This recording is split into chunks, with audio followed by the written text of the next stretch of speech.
What is up? Yo, as you can see, my surroundings are a little bit different. There's a little buzz in the area. I don't feel like me talking actually now is disturbing as many people as it was last week. Yeah, so this is day 2 at T3. So far this year has been superb, stock-wise. But we're not going to talk about stocks because it doesn't matter. Every day we're going to address the public as if you've never seen me before, and anything I've ever told you before has meant nothing. So we're moving on. We're going to talk about Mookamania 2011. Every week we're going to pick 1 or 2 mooks out there, and you know what a mook is, obviously, right? It's anyone who we think is kind of a mook. Use your own definition. Yesterday we had 2 mooks. One mook was on television talking about Zolt, if you can believe that, an analyst coming out on Zolt. And he was introduced onto TV as having a buy recommendation. He quickly corrected our hot chick on CNBC and said, oh, actually, I have an accumulate recommendation on Zolt. And she went on at least to say, so what's the difference? And he tried to say that that's their intermediate recommendation. So it's not a buy, not a sell, but it's accumulate. So if you break down the word as it is, accumulate means to gather something. Therefore, you would actually have to translate that as a buy recommendation. No, but he refused to give in. So they moved on from the topic. But I want you to go to Yahoo Finance at ZOLT, and they have a recording of this guy coming out on television yesterday. So he says he has a recommendation to accumulate Zolt. The stock was trading at $12.40 at the time. Here's the best part. His price target was $9.50. So in theory, he shouldn't even be talking about Zolt. It's already happened. He's living in like a delusional world. So he wants to accumulate the stock, right? He thinks it's going to $9.50 and the stock's at $12. Why are you even talking to anybody? Why don't you figure out what exactly you want to do first before coming on television? The guy looked like he was all cracked out anyway. But take a look at this video. I vote for this guy. I forgot his name. We'll get to it later. This is Mookamania, contestant number 1. Contestant number 2 now is H.S. Dent, one of my doomsday guys. You know how I love to read about how the world's coming to an end. Now, I'm no technical genius. I look for reversals, certain volume, certain different kind of moving averages, and that's it. I keep everything I do pretty simple, and it's been working for 15 years. Again, my problem is I always sell on the first moment of profit, and that's always been my problem. Getting into positions at the right time has never been a difficult thing for me. But this guy, for 4 pages worth of technical analysis, shit that I have no idea what he was talking about, but apparently he's done something right in his life because he's got an index, the Dent Index, D-E-N-T.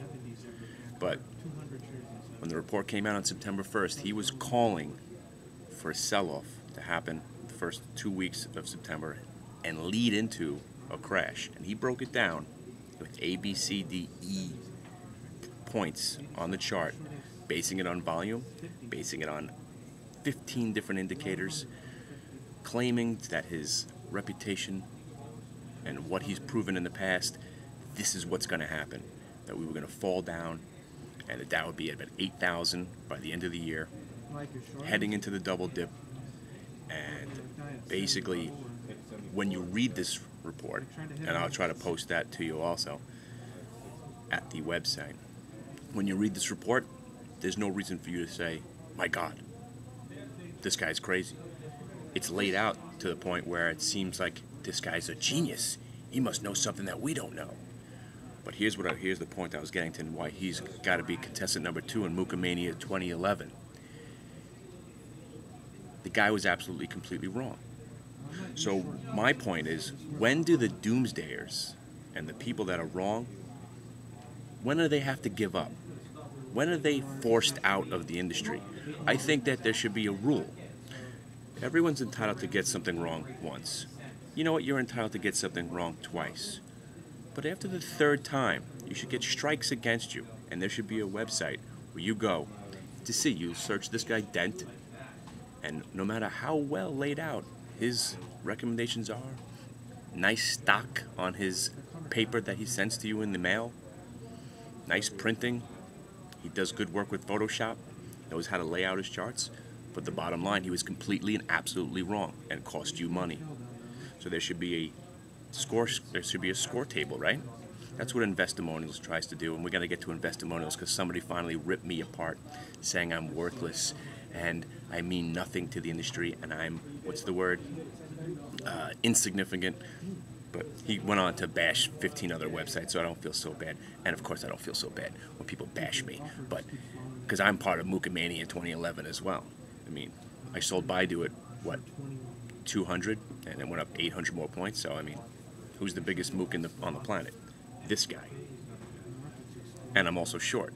I've also stayed short through September, October, November, December. Of course, I was hedging myself, but I'm still the biggest Mook there is. So, but there needs to, the people that don't believe they're Mooks, like crazy people, right? When you got a crazy person, some people know they're nuts, and it's awesome because they're having a good time with it.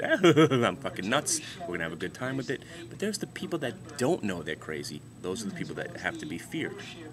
And it's these people, like these fucking mooks, who think they're so smart, telling you what to do. Those are the people you have to look out for. And that's what we're going to do in Mookamania 2011. So I don't know, we'll give it, this is January. Everybody send in their mooks.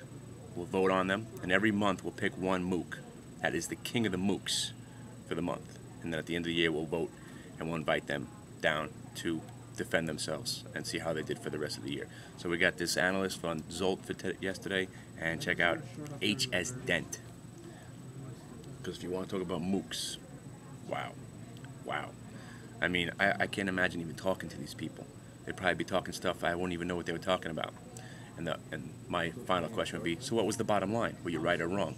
Oh, you were dead wrong. You were so wrong. You couldn't have been more wrong. So why don't you pack up your shit and get out of this industry and make room for someone who else needs a job and give them a shot.